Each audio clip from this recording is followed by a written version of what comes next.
सरपंचों को समर्थन देने के लिए महेंद्रगढ़ के स्थानीय विधायक रावदान सिंह जी भी पहुंचे हैं। अब देखने वाली बात यह होगी कि सरपंचों के साथ कितने वक्त तक टिके रहते हैं। और चलो दिखाते हैं आपको रिपोर्ट। सबसे लेटेस्ट अपडेट है कि महेंद्रगढ़ के स्थानीय विधायक रावदान सिंह जी भी सरपंचों को अपना समर्थन देने के लिए धरना स्थल पर पहुँच चुके हैं। आपको बता दें कि 5 दिन से जो सरपंचों का धरना है वो लगातार जारी है।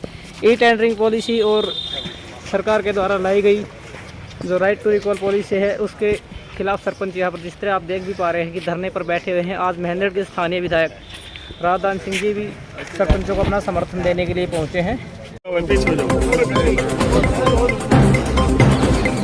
सारा सरपंच कम से कम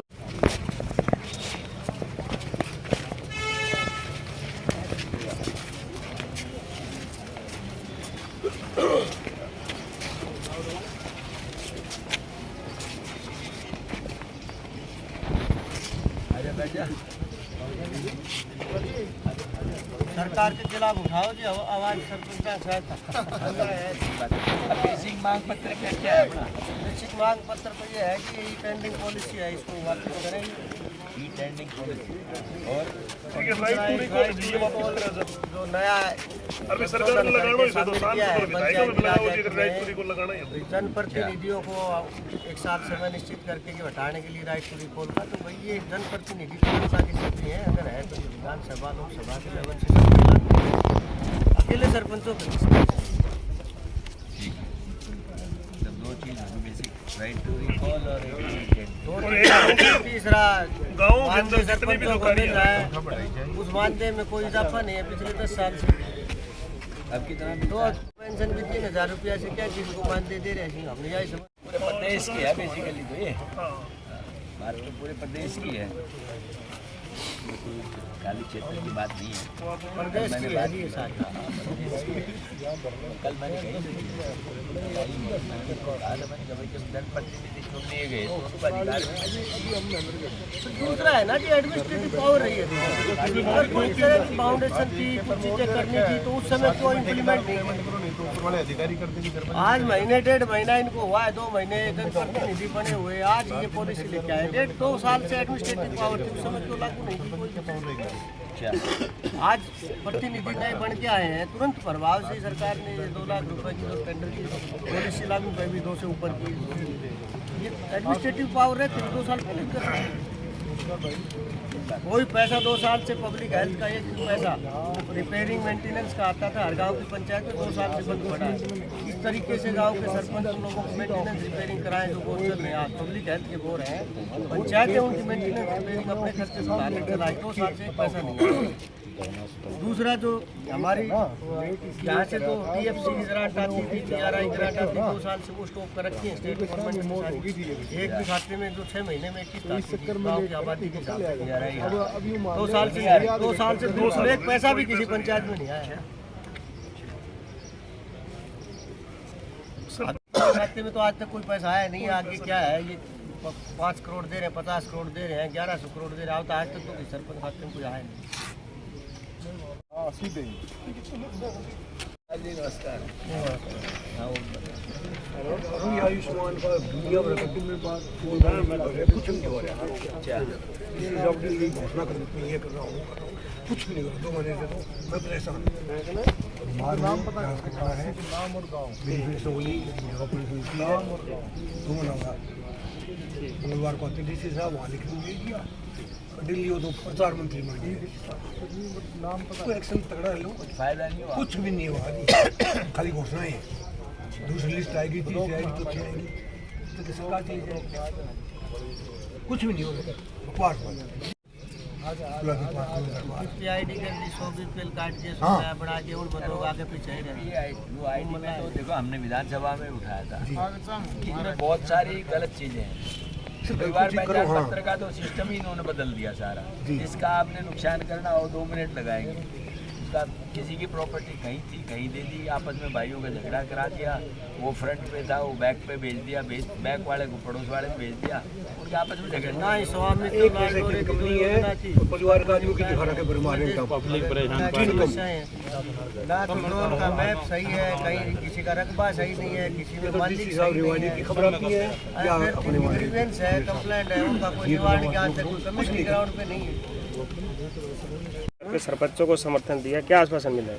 देखिए सीधी सी बात यह है कि सरपंच अभी अभी नवनिर्वाचित जनप्रतिनिधि हैं गांव के, और इन्होंने अपना चार्ज संभाला है। उससे पहले सरकार ने बहुत सारी इन पे शर्तें लगा दी गई है। सबसे पहली बात तो ये लगाई ई टेंडरिंग करेंगे, चलो कोई बात नहीं, अगर अच्छे काम के लिए करते हो तो ठीक है। क्या जनप्रतिनिधि का इतना भरोसा भी नहीं कि वो ई टेंडरिंग के इस प्रोसेस को समझे, उससे पहले आप इसके ऊपर अपनी शर्तें लगा दो। दूसरी बात यह है कि आप इनको जो मानदेय दे रहे थे, उस मानदेय के अंदर भी पीछे कितने सालों से एक ही तरह का है, उसके अंदर कोई आप किसी तरह की बढ़ोतरी नहीं कर रहे, और इनकी 5-6 और मांगे हैं जो बड़ी जेन्युइन है। तो मैं इन सब मांगों का समर्थन करता हूं, और सरकार को मैं ये कहना चाहता हूं कि इस समय रहते हुए इनकी भावनाओं को देखें। लोगों ने इनको चुन करके भेजा है, ये ऊपर से कोई निर्वाचित नहीं है, जनता के बीच के निर्वाचित सदस्य हैं। इनके द्वारा किए हुए हर काम का गाँव के हर विकास के ऊपर एक असर पड़ता है। जब आप एक सरपंच को ये अधिकार ही नहीं देंगे कि अपने क्षेत्र में वो 2 लाख से ऊपर का कोई कार्य कर सके, तो 2 लाख के अंदर इस बढ़ती हुई महंगाई के अंदर कितने कार्य हैं? एक नाली ठीक नहीं कर सकता वो आदमी, तो आप इन परिस्थिति के अंदर क्या समझेंगे? इसका मतलब तो है विकास को टोटल जीरो कर दो आप। गांव के अंदर जो समस्याएं हैं उनको आप आगे आने ना दो, और आगे कोई करना चाहे तो उनके पास आप उनके साधनों को सीमित कर दो। तो ये तो एक तरह से एक अनदेखी है सरकार की। प्रजातंत्र के अंदर ऐसा नहीं होता। जन भावनाओं का ख्याल रखा जाता है, रोज़ की समस्याओं को निपटाया जाता है, और रोज़ जो परेशानियां आती है उनका समाधान किया जाता है। तो मैं तो सरकार से ये कहूँगा कि उनको ये बात बिल्कुल निश्चित तौर पे ध्यान करके करनी चाहिए। ये बात खाली एक ब्लॉक मेंदरगढ़ की नहीं है, ये पूरे प्रदेश व्यापी इस बात की एजिटेशन है, वो इसी बात को लेकर के है। दूसरा कहते हैं राइट टू रिकॉल। ये राइट टू रिकॉल भी एक इस तरह की संस्था है जिससे एक तरह अनिश्चितता उन लोगों के ऊपर दी जाएगी। आज कोई सरपंच बना है, कल आप उस पर एक तलवार लटका दो कि राइट टू रिकॉल है, तो ये सत्यापित नहीं हो सकती बात। इसलिए सरकार को चाहिए कि इस तरह की शर्तों को हटा करके इनको काम करने का 5 साल का जो मौका लोगों ने दिया है उसको पूरा करने दे, और तसल्ली के साथ इनको अपने क्षेत्र में, गाँव में उन सबके विकास के कार्यों में रुचि लेके काम करें। सर, जो पंचायतों के खाते में जो पैसे की बात आई है, क्या वो खोखला आश्वासन है? सरपंच मना कर रहे हैं। देखिए खाते की बात आती है बेटा, मैं तो सीधी सी बात बताता हूँ। विधायकों की अभी तक उन्होंने कहा था 5 करोड़ रुपए साल के देंगे। आज 3 साल तो हो चुके, या 3-4 विधायक है, 3 भाजपा के हैं, एक आपने कांग्रेस का बना के रखा, तीनों भाजपा वालों को 5 करोड़ दे दिया, आपको आज तक 5 करोड़ नहीं दिया है। तो इससे अंदाजा लगा सकते हैं कि सरकार की मंशा क्या है। जिस प्रकार से खिलाड़ी यौन शोषण के लेकर के बैठे, उसको लेकर क्या कहेंगे? वो भी बिल्कुल निंदनीय है। देखिए हरियाणा ने पूरे देश में नहीं, दुनिया के अंदर, चाहे कॉमनवेल्थ का हो, चाहे ओलंपिक का हो, चाहे एशियन गेम्स में हो, अपने खिलाड़ियों ने नाम रोशन किया है। अगर वो खिलाड़ी अगर इस तरह से अपने आप को असुरक्षित महसूस करेंगे तो कौन से माता पिता हैं जो अपने बच्चों को आगे बढ़ने का मौका देंगे? कौन सा खिलाड़ी है जो इन परिस्थितियों में आगे जाने की प्रयास करेगा? जो भी आदमी दोषी है उसके खिलाफ कार्रवाई होनी चाहिए, और इस तरह के कार्य करने वालों की सार्वजनिक तौर पर निंदा होनी चाहिए। WFI के अध्यक्ष ने आरोप लगाया कि दीपेंद्र हुड्डा राजनीति करवा रहा है 2024 इलेक्शन के लिए। देखिए बेटा, ये राजनीतिक बात है, इस बात से कोई मतलब नहीं है। आज तक हरियाणा ने ही सबसे ज़्यादा नाम रोशन किया है। जब पीछे 44 अपने यहाँ पर पदक आए थे, जिनमें से 22 अकेले हरियाणा के थे, यानी पूरे हिंदुस्तान में आधे पदक हरियाणा के थे। खेलों को प्रमोट किया तो भूपेंद्र सिंह हुड्डा जब मुख्यमंत्री थे, पहली बार उन्होंने ये कहा था कि मैं 3 करोड़ रुपए जो ओलंपिक वाले, 2 करोड़ रुपए एशियन गेम्स के, और कॉमनवेल्थ वाले को 1 करोड़ रुपया हम गोल्ड मेडल वाले को देंगे। उसको बाद में बढ़ाया गया है, तो एक प्रोत्साहन है। उनको नौकरियां दी गई, क्लास 2, क्लास 1 की नौकरियां दी गई, तो इन बच्चों में एक प्रतिस्पर्धा की भावना उभर के आई कि हम भी अगर अच्छे खिलाड़ी बनेंगे तो हमें भी आगे जीवन के अंदर आगे बढ़ने का मौका मिलेगा। तो इस तरह की आरोप प्रत्यारोप लगाना खेल से सीमित नहीं होना चाहिए, खेल को खेल की भावना से खेलना चाहिए। बहुत सी पंचायत ऐसी है जिन्होंने सरपंचों ने पद भी ग्रहण नहीं किया है, या चार्ज है वो भी नहीं है, जबकि जो पंचायत मंत्री है वो सरपंचों को चोर शब्द से नवाज चुके हैं। इसके बारे में क्या कहें? नहीं, देखिए ऐसे अगर मंत्री जी ने इस तरह के शब्दों का मैंने सुने नहीं है। अगर मंत्री जी के यहाँ से कोई ऐसे शब्दों की बात कही जा रही है तो वो उचित नहीं। ठीक।